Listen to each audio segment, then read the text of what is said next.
అన్నయ్య, ఇక్కడుండి ఏం చేస్తున్నా? నేను బయలుదేరుతున్నాను. బుజ్జి, నువ్వు కూడా నన్ను వదిలి వెళ్ళిపోతున్నావా?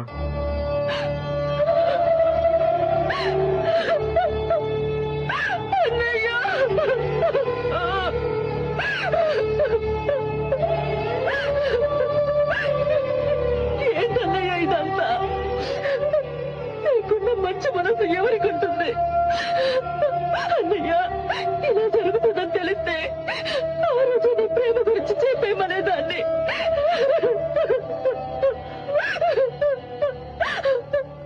నేనే మీ ప్రేమ కట్టుకుంటాను అన్నయ్య. ఇందులో నీ తప్పేం లేదురా, నీ తప్పేం లేదు. ఊరుకోమ్మా. ప్రియా, రామ్మా, అందరూ ఎదురు చూస్తున్నాడు.